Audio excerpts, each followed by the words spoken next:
아브라함이 나이가 많아 늙었고 여호와께서 그에게 범사의 복을 주셨더라. 네, 청하건대 내 허벅지 밑에 내 손을 넣어라. 내가 너에게 하늘의 하나님 땅의 하나님이신 여호와를 가리켜 맹세하게 하노니 너는 내가 거주하는 이 지방 가나안 족속의 딸 중에서 내 아들을 위하여 아내를 택하지 말고 내 고향 내 족속에게로 가서 내 아들 이삭을 위하여 아내를 택하라. 종이 이르되 여자가 나를 따라 이 땅으로 오려고 하지 아니하거든 내가 주인의 아들을 주인이 나오신 땅으로 인도하여 돌아가리이까. 아브라함이 그에게 이르되 내 아들을 그리로 데리고 돌아가지 아니하도록 하라. 하늘의 하나님 여호와께서 나를 내 아버지의 집과 내 고향의 땅에서 떠나게 하시고 내게 말씀하시며 내게 맹세하여 이르시기를 이 땅을 내 씨에게 주리라 하셨으니 그가 그 사자를 너보다 앞서 보낼지라 내가 거기서 내 아들을 위하여 아내를 택할지니라. 만일 여자가 너를 따라오려고 하지 아니하며 나의 이 맹세가 너와 상관이 없나니 오직 내 아들을 데리고 그리로 가지 말지니라. 함께 읽겠습니다. 그 그 종이 이에 그의 주인 아브라함의 허벅지 아래에 손을 넣고 이 일에 대하여 그에게 맹세하였더라. 아멘. 아멘. 2022년 결혼정보회사 듀오에서 25세에서 40세까지를 대상으로 해서 이상적인 배우자의 조건을 발표했습니다. 이상적인 배우자의 조건은 다음과 같습니다. 남자는 키가 178, 연봉은 6,200만 원, 자산은 3억, 공무원이나 대기업에서 일을 해야 합니다. 여성분은 키가 163, 연봉은 4,200만 원, 자산은 2억, 일반 사무직이 좋다고 합니다. 여러분 어떻습니까? 여러분들 결혼하셨을 때 이 정도가 준비되셔서 결혼하셨나요? 과연 얼마나 많은 청년들이 지금 이 기준에 부합될 수 있을지 알지 못하지만 이러한 통계들을 보면서 우리는 지금 현대를 살아가는 젊은이들이 결혼에 있어서 가장 중요하게 생각하는 것들이 무엇인지를 어느 정도 알 수가 있습니다. 그렇다면 우리 기독교인들의 결혼관은 어때야 하나? 세상의 기준과는 무언가 달라야 하지 않을까요? 근데 현대 제가 청년 사역을 오랫동안 해보니까 놀랍게도 신앙이 있는 청년들의 결혼관도 세상 사람들과 크게 다르지 않다라는 것을 발견을 하게 됩니다. 다른 것이 하나 있다면 이 교회에 있는 청년들은 세상의 이상적인 배우자의 기준에다가 플러스 신앙까지 플러스하는 경우가 많다는 거죠. 그래서 이제 믿는 청년들이 배우자를 찾는 것이 점점 힘들어지는 겁니다. 매우 힘들어지죠. 오늘 우리가 함께 살펴볼 이 창세기의 말씀은 아브라함이 아들 이삭의 아내 리브가를 찾는 과정을 매우 자세하게 기록하고 있습니다. 우리는 이 과정 가운데서 하나님이 기뻐하시는 성경적 배우자의 조건이 무엇인지를 발견할 수 있습니다. 우리 교회는 아직 결혼을 하지 않은 청년들이 지금 몇몇 있는데 오늘 말씀을 통해서 앞으로 이 배우자를 찾는 관점이 새로워지기를 소망합니다. 그리고 이미 결혼하신 분들은 하나님이 보시기에 나는 정말 하나님이 기뻐하시는 아내, 남편으로서의 역할을 잘 감당하며 살아가고 있는가를 되돌아보는 자책하지 마시고 되돌아보는 소중한 시간이 되기를 축원을 드리겠습니다. 지난주에 우리는 아브라함이 아들 이삭을 제물로 바치라는 하나님의 이 시험을 어떻게 잘 이겨내는지를 살펴봤습니다. 아브라함은 하나님의 시험의 끝에서 기다리고 있는 것이 절망이 아니라 오히려 희망이라는 사실을 굳게 믿고 하나님의 말씀에 온전히 순종하려고 했습니다. 그래서 이 순종을 통해서 하나님께 더 큰 축복을 받게 됐습니다. 그리고 이 일이 있은 후 얼마 지나지 않아서 아내 사라가 나이가 많아서 세상을 떠나게 됐습니다. 아내가 먼저 세상을 뜨고 나니까 아브라함이 어떤 생각이 들었냐면 나도 이제 살아있을 날이 얼마 남지 않았구나. 내가 죽기 전에 아들 이삭에게 좋은 짝을 찾아줘야 되겠다라는 생각이 든 겁니다. 그래서 아브라함은 자신이 가장 신뢰하는 종 엘리에셀을 불러서 그에게 이삭의 배우자 찾는 일을 부탁을 하였습니다. 우리는 이 과정에서 이 성경적인 배우자상의 가장 중요한 첫 번째 조건이 무엇인지를 발견할 수 있습니다. 첫 번째 조건은 배우자를 찾되 복음 안에서 찾으라는 것입니다. 아브라함은 엘리에셀에게 이런 부탁을 합니다. 이삭의 배우자를 찾는데 지금 우리가 살고 있는 가나안 이 땅에서 찾지 말고 자신의 고향 하란으로 돌아가서 그곳에서 자신의 친척 중에서 배우자를 찾으라. 이렇게 말하는 거예요. 근데 성경을 조금 읽으신 분들은 조금 이상하다. 아브라함의 고향은 갈대아 우르가 아닌가? 왜 갑자기 하란이 고향이라고 이야기를 하는 거지? 라는 의문이 드실 수 있습니다. 아브라함의 원래 고향은 갈대아 우르가 맞습니다. 아브라함의 가족들은 이 갈대아 우르에서 하나님의 부르심을 받고 가나안 땅으로 이주를 한 것이죠. 근데 가나안 땅으로 곧바로 온 게 아니라 오는 도중에 이스라엘 저쪽 북쪽에 있는 하란이라는 곳에 한참 동안 머물러서 살았습니다. 그리고 아브라함의 아버지 데라가 거기서 죽고 난 이후에 비로소 이제 아브라함이 조카 롯과 함께 가나안 땅으로 내려오게 된 거죠. 근데 이때 모든 가족이 내려온 게 아니었어요. 그러니까 아브라함의 형제 나홀이라는 사람이 있는데 이 사람은 내려오지 않고 하란에 정착을 하게 된 겁니다. 그래서 아브라함이 엘리에셀에게 저 하란으로 가서 그 나홀의 후손 중에서 그 배우자를 찾으라고 지금 명령을 하는 거예요. 그러니까 아브라함이 왜 이런 요구를 하는 것일까? 그것은 가나안 민족 대부분이 그가 원래 살던 갈대아 우르 사람들과 같이 우상을 섬기고 사는 민족들이었기 때문입니다. 여러분, 하나님께서 아브라함을 특별하게 선택하신 이유가 있잖아요.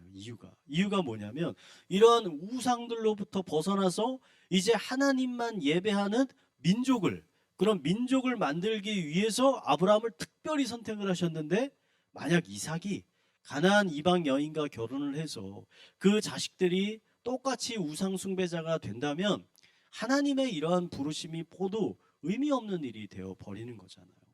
그래서 아브라함은 이삭의 아내만큼은 반드시 하나님을 믿는 믿음을 가진 여인이어야 된다고 생각을 한 겁니다. 그래서 자신과 함께 하나님께 부르심을 받고 갈대아 우르에서 함께 나온 나홀의 집에 그 종을 보낸 거죠. 아브라함의 형제 나홀은 비록 그 하란 이방 땅에 살고 있었지만 아브라함과 같이 믿음을 잘 지키며 살고 있었습니다. 우리는 그것을 어떻게 알 수 있느냐? 이후에 이 나홀의 손자 라반과 이삭의 아들 야곱이 도망가서 그 집에 좀 나중에 살잖아요. 나중에 둘 사이에 언약을 맺을 때 이렇게 고백합니다. 창세기 31장 53절에 보면 아브라함의 하나님, 나홀의 하나님, 그들의 조상의 하나님은 우리 사이에 판단하옵소서. 이렇게 고백해요. 그러니까 라반은 지금 하나님을 아브라함 하나님이자 자신의 조상인 나홀의 하나님으로 지금 고백하잖아요. 이건 나홀이 하나님을 끝까지 잘 섬기는 사람이었다라는 것을 지금 고백을 하는 거죠. 아브라함의 이런 행동을 통해서 우리가 발견할 수 있는 성경적인 원리가 바로 그렇다는 겁니다. 기독교인은 배우자를 선택할 때 가장 첫 번째 기준으로 그 사람이 복음 안에 있는 사람인가를 확인해 봐야 한다는 겁니다. 여러분, 결혼이라는 것은 이제 인격과 인격이 만나는 거잖아요. 단순히 한 장소에 두 사람이 같이 사는 것 정도가 아니지 않습니까? 두 사람의 인생관과 철학과 가치관, 종교관 모든 것들이 서로 교류되고 혼합이 되는 거죠. 그래서 서로가 서로에게 깊은 영향을 주는 관계가 되는 것인데, 여러분, 이런 관계가 되면 이제 각자만의 방식으로는 살 수가 없습니다. 그러니까 어느 한쪽에 영향을 받아서 사람이 기울어지게 된다는 거죠. 그러니까 이러한 일이 자그마한 일부터 매우 큰 일까지 다양한 영역에서 일어나는데, 여러분, 저는 원래 아침밥을 안 먹는 사람입니다. 저 평생을 거의 아침밥을 안 먹고 살았어요. 근데 제 아내는 아침밥을 먹는 사람입니다. 먹는 사람과 안 먹는 사람이 만났어요. 어떻게 돼요? 한동안은 굉장히 옥신각신합니다. 결국은 어떻게 됐을까요? 제가 오늘 아침에 아침밥을 먹고 나왔습니다. 이렇게 됐다는 거죠. 그러니까 어느 한 사람의 방향대로 결국은 이제 흘러갈 수밖에 없다는 거예요. 그러니까 사도 바울이 고린도 교회 교인들에게 믿지 않는 자와 멍에를 함께 하지 말라라고 명령했잖아요. 그러니까 여러분, 멍에라는 것은 논이나 밭을 갈기 위해서 소에게 씌우는 농기구지 않습니까? 근데 한국에서는 소 한 마리당 멍에를 하나씩 씌우는데, 이 중동 지역에서는 소 두 마리당 멍에를 하나씩 씌우는 거예요. 그러다 보니까 이 두 소가 서로 마음이 맞지 않으면 제대로 멍에를 끌 수가 없습니다. 밭을 갈 수가 없어요. 그래서 처음에는 옥신각신하다가 나중에는 어떻게 됩니까? 한쪽 소가 한쪽 소의 템포에 맞추게 되는 거예요. 그 속도에 맞추게 된다는 거죠. 그래서 바울은 믿는 자가 믿지 않는 자와 함께하게 되었을 때 이게 서로에게 영향을 주고받을 수밖에 없다는 것을 지금 이제 소의 멍에의 이야기를 통해서 전달하는 거죠. 근데 여러분 이게 단순히 식생활 정도의 일이라면 큰 상관없잖아요. 좀 바꿀 수 있는 거 아닙니까? 그런데 한 사람의 인생과 영혼에 관한 일이라면 여러분 이게 얼마나 중요한 일이겠습니까? 믿음이 없는 사람과 교제를 하고 있는 많은 기독교인들은 이런 생각을 합니다. 아, 내가 그 사람을 전도하면 된다. 전도하면 된다. 결혼하고 그 사람을 전도할 거다. 그 사람이 나를 사랑하니까 내가 교회 가자고 하면 무조건 갈 거다. 라고 많이들 생각합니다. 근데 여러분 이건 굉장히 순수한 생각이세요. 우선은 사람은 결혼하면 달라지죠. 결혼하기 전에는 이렇게 얘기하죠. 결혼만 하면은 정말 그 손에 물 한 방울 내가 묻혀주지 않겠다. 뭐 이런 얘기를 합니다. 근데 이제 막상 결혼하고 나서 주부습진이 생기는데도 설거지를 안 해주는 거 아닙니까? 식기 세척기도 안 사주고 이런 일들이 여러분 비일비재하잖아요. 그러니까 나를 사랑하기 때문에 이 사람도 나를 따라서 신앙생활을 무조건 할 거다. 이렇게 생각하는 건 너무나 순진한 생각이다. 왜냐하면 더 중요한 것은 사람은요, 다른 사람의 신앙과 믿음을 좌지우지할 수 있는 능력이 없습니다. 여러분, 믿음은 하나님이 주시는 선물이잖아요. 성경이 그렇게 증거하고 있잖아요. 아니, 내 자신의 믿음도 흔들릴 때가 많은데 내가 어떻게 내 주변에 있는 사람들의 신앙까지 다 책임을 질 수가 있겠습니까? 실제로 믿음이 없는 사람과 결혼해서 사시는 분들을 보면 물론 그 배우자를 전도하시는 분들도 꽤 계세요. 저희 집도 그런 집이에요. 어머님이 아버지를 전도하셨습니다. 근데 그 과정이 굉장히 쉽지가 않았습니다. 많은 어려움이 있었거든요. 그래서 전도를 하시는 경우도 있어요. 근데 그 반대도 많잖아요. 아예 신앙이 있던 사람이 신앙을 잃어버린 경우도 굉장히 많다는 겁니다. 그러니까 자신할 수 없다는 거예요. 그래서 성경은 강력하게 경고하는 거죠. 배우자를 찾을 때 가능하면 꼭 복음 안에서 찾아라. 믿지 않는 자와 멍에를 같이 매지 말라. 이 설교를 듣고도 마음의 결심을 하지 못하시고 지금 만나고 있는 믿지 않는 사람이 있다. 그럼 이 사람과 어떻게 해야 되는가 고민이 되시는 분이 있다면 저는 개인적으로 이런 권면을 드립니다. 그 사람과 꼭 결혼하고 싶다. 꼭 결혼하고 싶다면 전도한 후에 결혼했으면 좋겠습니다. 전도한 후에. 그러면 이제 전도라는 말이 굉장히 애매모호하잖아요. 그럼 어디까지 전도냐? 교회 예배 나오면 전도가 된 거냐? 애매모호하니까 제가 딱 정해 드릴게요. 그분이 정식으로 교회에서 세례를 받을 때까지, 세례를 받으면 이 사람이 정말 참 믿음이 생긴 거다. 아닐 수도 있지만 그렇게 정하시고 기다렸다가 결혼을 하시는 게 현명한 것이다. 지혜로운 것이다. 라고 생각을 합니다. 지금까지는 제가 결혼에 대해서 너무 부정적인 이야기만 드렸는데 조금은 긍정적인 이야기를 좀 드리려고 합니다. 그렇다면 복음 안에서 결혼을 하면 무엇이 좋은 건가? 어떤 장점이 있는가? 첫째는 인생을 살아가면서 중요하게 생각하는 가치관이 두 사람이 동일하기 때문에 둘 사이에 진정한 소통과 연합이 생기게 됩니다. 소통과 연합이 생겨요. 여러분 믿지 않는 분과 살면서 가장 어려울 때가 언제인가? 여러분 돈을 잘 못 벌어올 때 아닙니다. 왜냐하면 이거 믿는 분도 돈을 못 벌을 수 있어요. 사업이 어렵거나 실직을 하면 가장 어려울 때는 배우자가 내 생각과 마음을 전혀 이해하지 못하는 거예요. 전혀 공감하지 못할 때 정말 외로움을 느끼는 거죠. 그러니까 여러분 자녀 양육에 관해서 한번 막 생각을 해보는 거예요. 믿는 배우자는 이렇게 생각하죠. 공부도 중요하지만 주일에는 하나님을 예배하는 것, 구원에 힘쓰는 것이 참 중요한 가치라고 생각합니다. 그래서 교회에 나가는 거죠. 근데 믿지 않는 배우자는 이렇게 생각해요. 세상이 이 적자 생존 약육 강식인데 무한 경쟁인데 남들보다 더 열심히 해서 더 좋은 대학, 더 좋은 직장에 들어가야지 거기에 시간을 낭비할 필요가 뭐가 있어? 라고 생각하는 배우자가 있다고 생각해 보세요. 이 두 사람 사이에 온전한 연합과 소통이 이루어질 수가 있겠습니까? 안 이루어지죠.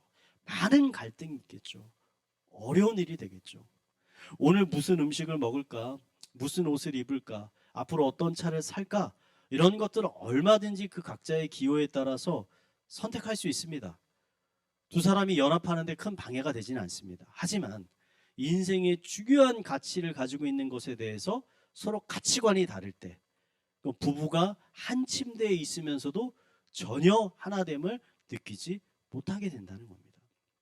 반대로 이 두 사람이 믿음 안에서 성경이 증거하고 있는 하나님의 말씀을 온전히 받아들이는 사람이다.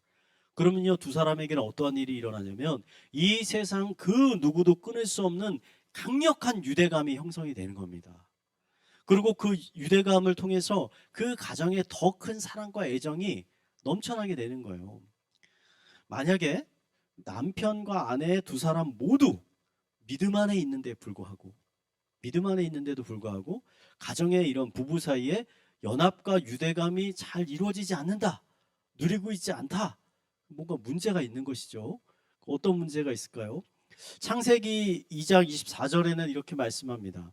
남자가 부모를 떠나 그의 아내와 합하여 둘이 한 몸을 이룰지니라, 이런 말씀이 있잖아요. 여러분, 여기서 한 몸은요, 단순히 육체적인 결합을 의미하는 것만은 아닙니다. 여기서 한 몸을 이룬다라는 건 영혼의 결합, 강력한 유대감을 의미하는 거예요. 둘 사이에. 근데 만약에 이런 유대감을 느끼지 못한다면 뭐냐? 아마도 남편과 아내 두 사람 중에 한 사람이 온전히 하나님을 바라보고 있지 않거나, 아니면 두 사람 모두 다 제대로 바라보고 있지 않거나 수 있다는 거예요. 그러니까 그런 분들에게 제가 강력하게 실천적으로 추천드리고 싶은 방법은, 여러분 주일날 설교를 이렇게 들으시잖아요. 그 말씀을 가지고 부부끼리 영적인 대화를 많이 해보시라는 거예요. 많이.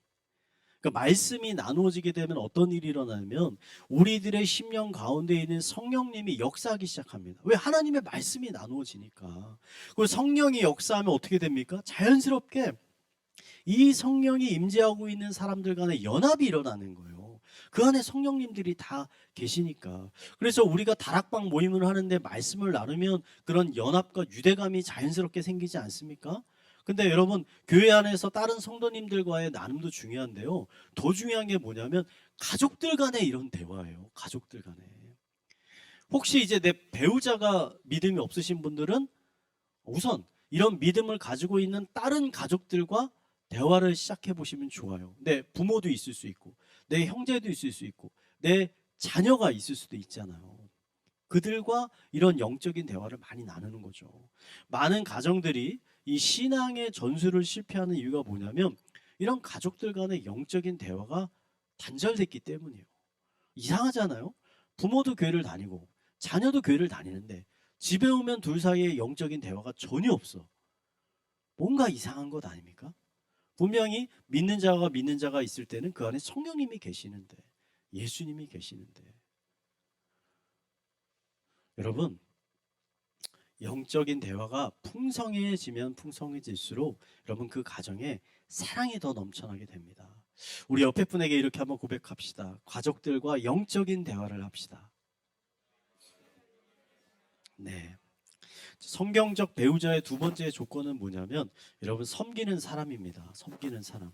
아브라함의 부탁을 받고 엘리에셀은 길을 떠나서 하란의 이 나홀성에 도착을 합니다. 성에 도착한 엘리에셀이 우물가에 서서 하나님께 이렇게 기도합니다. 하나님, 만약에 물을 뜨려고 오는 소녀 중에 내가 물을 달라고 했을 때 나에게 물을 줄 뿐만 아니라 내가 지금 타고 온 이 낙타들에게도 물을 주겠다고 하는 소녀가 있으면 그 소녀가 하나님이 예정하신 사람이라고 내가 믿겠습니다. 이런 기도를 하는 거예요. 여러분, 이 기도에서 엘리에셀이 하나님께 간구하는 기준은 명확합니다. 그것은 어떤 사람을 구하는 거예요? 다른 사람들을 섬기는 태도가 있는 사람을 지금 구하는 거예요. 그것도 적당히 섬기는 것이 아니라 열심으로 사람들을 섬기는 태도를 가진 사람을 지금 보내달라고 구하는 거잖아요. 제가 예전에 예루살렘 이제 성지 순례를 갔을 때 현지 우물을 몇 번 본 적이 있습니다. 여러분, 그 현지의 우물은 한국의 우물과는 좀 다릅니다. 대부분은 우리 우물 가보면 이렇게 돌담으로 동그랗게 이렇게 있잖아요. 그리고 그 위에 나무가 있어서 뭐 두레박을 내려서 이렇게 푸지 않습니까? 근데 이 중동 지역은 물이 흔하지 않은 지역이라 물을 얻기 위해서는 땅을 조금만 파는 게 아니라 깊이 파야 됩니다. 그래서 뭐 5m, 10m 파는 게 아니라 20m, 30m를 파고 들어가야 물을 찾을 수가 있는 거예요. 그러니까 우물이 굉장히 깊다는 거죠. 그래서 거기서 물을 끌어올린다라는 게 쉬운 일이 아닌 거죠. 굉장한 노동입니다. 근데 사람에게 먹일 물 정도는 그래도 끌 수 있겠죠. 근데 큰 낙타 같은 짐승들에게 충분히 물을 줄 만한 물을 끌어올리려면 이게 얼마나 고된 일이겠습니까? 그런 호의를 베푼다라는 것은 결코 쉬운 일이 아니죠. 엘리에셀은 아름다운 미모나 똑똑한 머리나 좋은 집안 등의 조건을 하나님께 구하지 않습니다. 그는 나그네에게 호의를 베풀 줄 아는 섬기는 마음을 가진 착한 마음을 가진 사람을 지금 구하는 거예요. 여러분, 구약시대의 의로운 사람을 평가하는 중요한 표지 중에 하나가 뭐냐면 나그네를 잘 대접하는 겁니다. 그래서 아브라함이 나그네 열심히 대접을 하잖아요.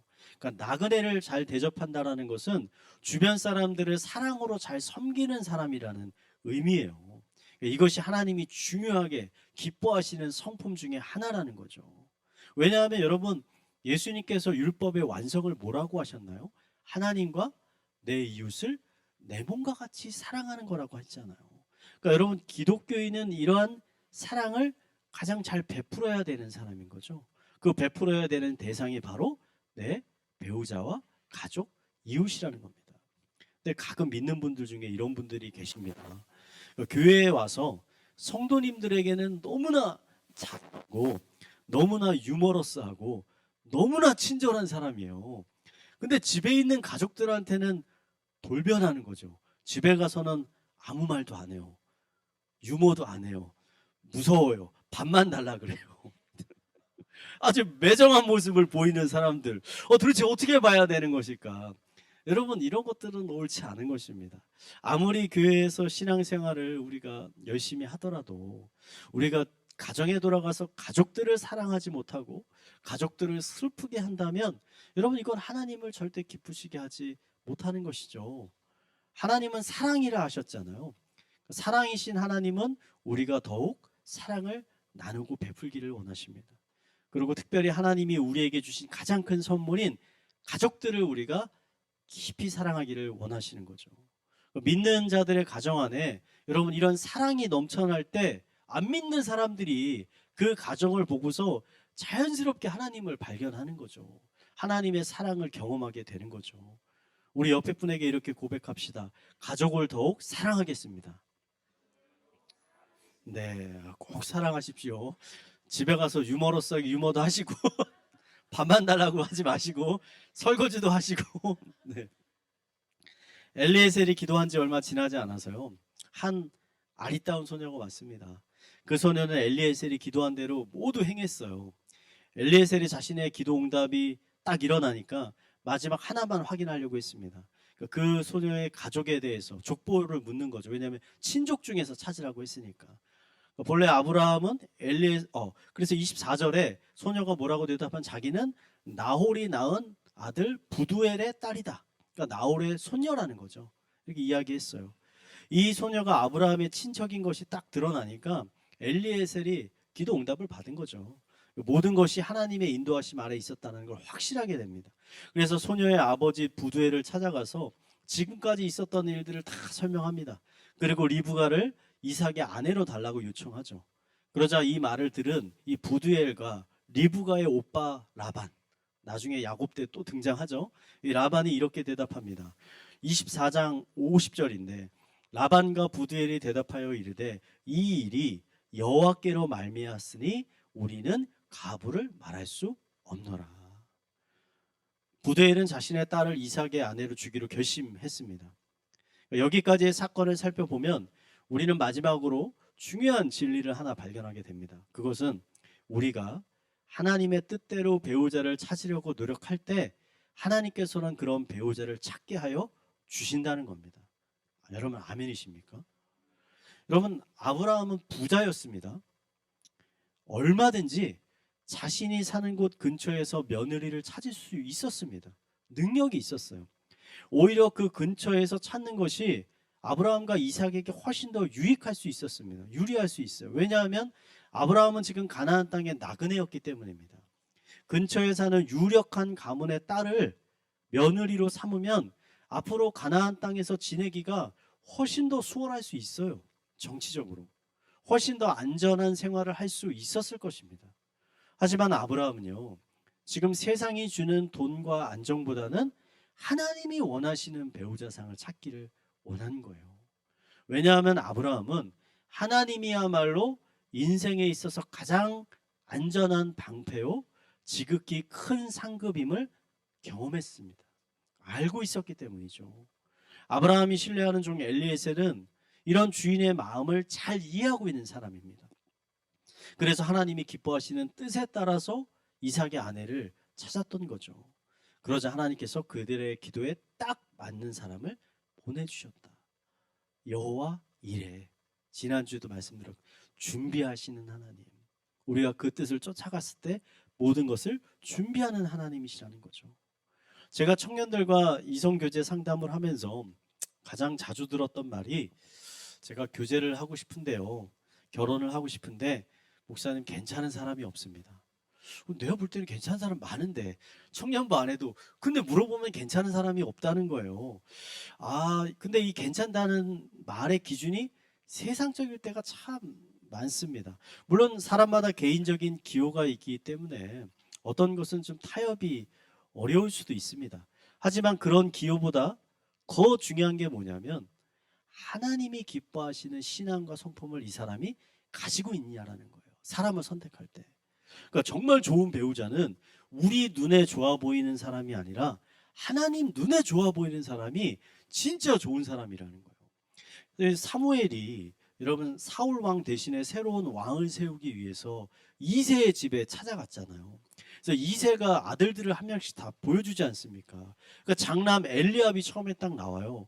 근데 엘리압을 딱 보자마자 사무엘이 생각했죠. 이 사람이 새로운 왕이다. 왜냐하면 그의 외모가 너무 출중해요. 딱 보기에 사울 왕과 비등비등해요. 이 사람 정도면 왕이 될 수 있겠다라고 말하는 거 아닙니까? 그러자 하나님께서 사무엘상 16절 7절에 이렇게 말씀하시죠. 한번 읽어보겠습니다. 읽겠습니다. 시작. 보지 말라. 내가 이미 그를 버렸노라. 내가 보는 것은 사람과 같지 아니하니 사람은 외모를 보거니와 나 여호와는 중심을 보느니라 하시더라. 자, 여러분, 하나님은요, 사람의 외모를 보지 않으시고 사람의 중심을 보시는 분입니다. 그 당시 다윗의 형 엘리압에 비하면 이 다윗이 굉장히 보잘것없는 존재입니다. 외모적으로나 여러 번. 하지만 하나님은 그런 다윗을 높이시고 이스라엘의 왕으로 삼으셨죠. 왜냐하면 다윗의 마음속에 하나님을 향한 진실한 믿음이 있다는 것을 하나님께서 아셨기 때문에. 여러분, 하나님이 기뻐하시는 사람은요, 지금 현재 보기에는 별 볼 일 없어 보일 수도 있습니다. 다윗처럼 크게 가진 것도 없고, 이 사람이 뭐 크게 학벌이 있는 것도 아니고 재산이 있는 것도 아니고 집안이 좋은 것도 아니고 뭐 별 볼 일 없지 않나 보일 수도 있어요. 근데 언젠가는 다윗과 같이 하나님께 큰 축복을 받는 사람이 될 수 있다는 거예요. 여러분, 우리나라의 최초의 시각 장애인으로 박사학위를 받은 강영호 박사라는 분이 계십니다. 그러니까 이분이 11년간 미국의 백악관에서 장애인 위원회 정책 차관보로 일을 했습니다. 그래서 장애인들의 인권과 복지를 위해서 헌신한 참 대단한 분입니다. 근데 이 강 박사의 어린 시절이 굉장히 불우했어요. 그러니까 강 박사의 아버님은 그가 어린 시절에 교통사고로 돌아가셨습니다. 그리고 강 박사는 14살에 축구를 하다가 눈에 공을 맞아가지고 거의 실명을 하게 됐습니다. 그러니까 어머니는 그 충격으로 뇌졸중이 와서 돌아가셨어요. 그래서 그 자녀들이 다 고아가 된 겁니다. 그래서 형제 자매들은 모두 고아원이나 재활원으로 흩어지게 됐습니다. 강영호 박사도 재활원에 전전하면서 비참한 인생을 살았거든요. 그래서 그 당시에 자살하려고 여러 번 시도를 했습니다. 너무나 삶이 비참하니까. 그러던 도중에 한 목사님을 통해서 복음을 이분이 듣게 됐습니다. 그러고선 이렇게 결단했어요. 앞으로 갖지 못한 한 가지를 불평하기보다 가진 10가지를 감사하자. 하나님이 나에게 10가지를 주셨다고 믿는 거죠. 하고 마음을 고쳐먹었어요. 그래서 이제 재활원을 나와가지고 맹인 기술학교에 들어가서 공부를 하기 시작했습니다. 근데 맹인 학교에 자원봉사를 왔던 숙명여대 영문과 1학년입니다. 서은옥 여사가 이 강 박사를 처음 만나게 됐습니다. 근데 이 서 여사가 처음 이 사람을 봤을 때는 어떻게 생각했냐면 이 사람의 인생을 들어보니까 가난과 실명에 찌든 모습을 자기는 상상을 한 거예요. 근데 와서 딱 보니까 이 사람이 너무나 건강해 보이는 거예요. 마인드도 너무 좋아 보여요. 깜짝 놀랐다는 겁니다. 그래서 이 서 여사가 강 박사를 국립의학에서 물심양면으로 그의 학업을 도와줬습니다. 그래서 이 강 박사가 열심히 공부해서 나중에 연세대학교 교육학과에 합격을 했어요. 이것도 대단한 일이죠. 근데 주변에 있는 사람들은 다 이렇게 얘기했어요. 아니 시각 장애인이 네가 무슨 수로 공부를 열심히 해가지고 그걸 잘 졸업할 수 있겠냐 걱정을 했거든요. 근데 이분이 우수한 성적으로 학교를 졸업했습니다. 그리고 장학금도 받아서 유학을 갈 수 있게 된 거예요. 그 대학을 졸업하면서 이 강 박사가 이 서 여사에게 프로포즈를 합니다. 결혼해 달라고. 당시 이 서 여사의 가족을 포함해서 그녀가 아는 모든 사람들은 이 결혼을 찬성했을까요? 반대했을까요? 반대하죠. 지금 앞날이 창창한 엘리트 여성이 왜 지금 학교 자기 친구들은 모두 판사, 의사, 어떤 대기업 사장의 와이프가 되는데 넌 도대체 왜 그 험난한 길로 가려고 하냐 하면서 말렸다는 겁니다. 하지만 서 여사가 주위의 모든 반대를 불구하고 1972년 2월 26일 결혼을 했습니다. 그러니까 결혼 후에 지금 강 박사는 미국으로 유학을 떠나서 1976년에 피츠버그 대학에서 교육학 박사학위를 취득을 했어요. 이게 1호라는 거예요. 대한민국. 그리고서는 2001년부터 2012년까지 미국 백악관에서 아까 말한 대로 장애인들을 위한 정책을 연구하는 그 직원으로서 일을 하게 되고 아들 2명을 미국에서 낳게 되는데 첫째 아들은 아버지가 시각 장애인이잖아요. 아버지의 눈을 고쳐보겠다 해서 안과 의사가 됐어요. 근데 아주 뛰어난 안과 의사가 됐어요. 베스트 오브 베스트에. 그리고 둘째 아들은 아버지가 했던 그 장애인 어떠한 그 사역들을 본받아서 그 자신도 오바마 정부 때 이 백악관에 들어가서 정책을 연구하는 연구원이 됐다는 겁니다. 그럼 강 박사는 죽는 날까지 간증을 통해서 자신의 삶에 역사하신 하나님을 증거했습니다. 그리고 그의 삶에 많은 사람들을 그의 삶을 통해서 많은 사람들에게 희망과 소망을 줬던 거죠. 근데 저는 이런 것보다 이런 생각이 들었어요. 서 여사가 서은옥 여사께서 왜 이 강 박사와의 결혼을 결심하게 됐을까? 단지 이 강 박사가 불쌍해 보여서 이 사람하고 결혼한 것일까? 저는 아니었다는 생각이 드는 거예요. 그러니까 오랜 동안 이 강 박사와 생활하면서 그 사람 마음 가운데 있는 참 믿음, 참 신앙, 그다음 그 좋은 성품을 그 서 여사가 발견하게 된 거죠. 그리고 그것을 믿고 그것을 선택을 한 거죠. 사람은 외모를 보거니와 하나님은 마음의 중심을 보신다. 그 중심을 본 거 아니겠습니까? 청년 여러분 오늘부터요. 돈 많고 직장 좋은 사람이 아니라 믿음과 좋은 성품을 가진 사람을 만나게 해달라고 기도하시기 바랍니다. 네. 장년분들도 아멘. 그다음에 결혼할 자녀가 있으신 분들은 우리 자녀들이 그런 배우자를 만나게 해달라고 기도해야 하시고요. 이미 결혼하신 분들은 내 자신이 내 옆에 사람 말고 내가 그런 배우자가 되게 해달라고 먼저 그리고 신앙이 없는 배우자와 함께 사시는 분은 언젠가 하나님께서 우리 아내 우리 남편을 만나 주셔서 그를 구원하여 주시고 우리 가정 가운데 하나님이 허락하시는 그 끈끈한 연합과 유대와 나눔과 교제의 삶이 풍성하게 일어나게 해달라고 여러분 기도하시기 바랍니다. 여호와 이레 하나님께서 분명히 여러분의 기도에 응답하실 것입니다. 오늘 아브라함의 가정에 부어진 하나님의 은혜가 여러분의 가정 가운데 동일하게 부어지게 되기를 이 시간 마지막으로 축원을 드리겠습니다.